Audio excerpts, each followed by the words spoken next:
उसका जो माइलेज है वो ज्यादा नहीं है। लेकिन आज की डेट में हम देख पा रहे हैं कि देश विदेश के लोग यहाँ पे भारत में आके मैन्युफैक्चरिंग करना चाहते हैं, उनको वो प्रोवाइड कर रहे हैं, वो टेक्नोलॉजी दे रहे हैं, क्योंकि ऑलरेडी आपके पास है, आपके पास ताकत है, तो लोग आपके पास और जुड़ना चाहेंगे। और आज भारत एक तरह से जो एक विकसित देश के आगे जो रूपरेखा से आगे जा रहा है, तो लोग उसको पहचान पा रहे हैं। प्रधानमंत्री नरेंद्र मोदी के जो लीडरशिप में आगे बढ़ रहा है भारत, उसको लोग देख पा रहे हैं और उनके साथ जुड़ना चाह रहे हैं, क्योंकि लीडरशिप प्रोवाइड किया जा रहा है। और प्रधानमंत्री के नेतृत्व में जिस तरीके से भारत ने पूरे विश्व को लीडरशिप प्रोवाइड की, खासतौर से लाइफ मिशन के जरिए, उसके साथ जिस तरीके से बताया कि सस्टेनेबिलिटी इंपॉर्टेंट है, तो ये चीज जो है जो बहुत से लोगों को नहीं पता, और विदेशों से लोग इसलिए ज्यादा आ रहे हैं। टेक्नोलॉजी ट्रांसफर की आप बात करें, टेक्नोलॉजी ट्रांसफर एक जमाना था जब लोग नहीं देना चाहते थे, और आज की डेट में कंपनीज आगे आ रही है, इंडियन कंपनीज के साथ समझौता कर रही है, एमओयूज कर रही है कि किस तरीके से टेक्नोलॉजी ट्रांसफर के साथ साथ उनको भारत में भी एक तरह से एक समय मिल पाए।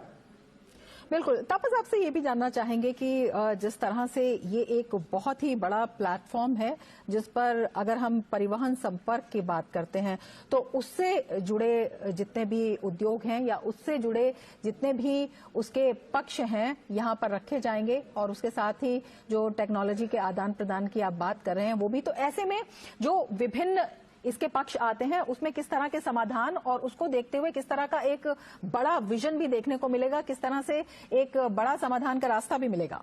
देखिए, दो चीजें अहम है इसमें रमन। पहला चीज कि किस तरीके से भारत में ईवी को बढ़ाया जा सकता है, ऑल्टरनेट फ्यूल जैसे हाइड्रोजन सेल को बढ़ाया जाता है। इस पे लगातार गवर्नमेंट काम कर रही है। हमारे देखा है मोदी गवर्नमेंट ने इससे जो पूरा का पूरा इकोसिस्टम है उसमें बदलाव लाने की कोशिश की है। पीएलआई स्कीम लेके आए हैं, तो पीएलआई स्कीम से ये जो कंपनी, जो छोटी कंपनी से लेकर बड़ी कंपनी को फायदा देने की बात की जा रही है कि आप लेके आइए, आप यहाँ पे अपना मैन्युफैक्चरिंग कीजिए, और बड़ी कंपनी जैसे फॉरेन की कंट्रीज है, टेस्ला, वो तक यहाँ पे बात अपना जो मैन्युफैक्चरिंग है स्टार्ट करने की बात कर रही है। आप सोचिए बड़ी कंपनी क्यों यहाँ पे आना चाहती है? ए, बड़ा मार्केट है। बी, भारत एक स्टेबिलिटी प्रोवाइड करता है, ना सिर्फ आपके साउथ ईस्ट एशिया में बल्कि पूरे एशिया और वर्ल्ड में। यहाँ पे हम जियोपॉलिटिकल देख रहे हैं किस तरीके से दो जगहों पे कॉन्फ्लिक्ट चल रहा है, रशिया और यूक्रेन से लेके आप अगर यहाँ पे देखें वेस्ट एशिया में देखें, और इनके बीच में भारत एक तरह से प्रोवाइड करता है लीडरशिप, एक तरह से प्रोवाइड करता है स्टेबिलिटी पूरे रीजन के लिए। तो कंपनी को क्या चाहिए होता है कि वो स्टेबिलिटी प्रोवाइड की जाए, उनको एक प्रोवाइड किया जाए एक तरह से एक पूरा इकोसिस्टम, और वो इकोसिस्टम इस वक्त भारत में मौजूद है, और उसी का फायदा सब उठाना चाहते हैं। सिर्फ भारतीय कंपनी नहीं, विदेश की कंपनी जो यहाँ पे आके उस तरीके से काम करना चाहते हैं। तो ये एक तरह से भारत के लिए सिर्फ नहीं, पूरे विश्व के लिए बहुत बड़ी बात है। जैसे मैंने पहले कहा कि प्रधानमंत्री नरेंद्र मोदी के नेतृत्व में भारत ने एक स्टेबिलिटी, एक नेतृत्व प्रोवाइड किया है पूरे विश्व को। सस्टेनेबिलिटी मिशन लाइफ के साथ साथ किस तरीके से आप आगे जा सकते हैं। इसके साथ ही अगर हम मोटर वाहन उद्योग की बात करते हैं, और जिस तरह से ये पूरा एक सेक्टर है, इसमें भारत की जो क्षमताएं हैं उनका प्रदर्शन, और उनसे एक आपको लगता है कि एक नेतृत्व की एक राह भी निकलती हुई दिखाई देती है?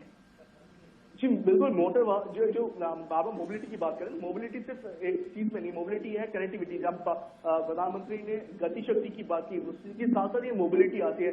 हम यहाँ पे बाइक देखते हैं, टू व्हीलर्स देख पाते हैं जो ईवी में चलते हैं बहुत ज्यादा पावर के साथ। हम यहाँ पे गाड़ियां देख पाते हैं जो फोर व्हीलर कार्स, जो एक जमाने में कहा जाता था कि हेवी जो सीडान कार्स या फिर हेवी कार्स नहीं बनाई जाती थी, वो टेक्नोलॉजी लेके आए हैं, वो मोबिलिटी के साथ लेके आए हैं, और इस तरीके से कि 600 किलोमीटर 700 किलोमीटर एक चार्ज में आप जा सकते हैं।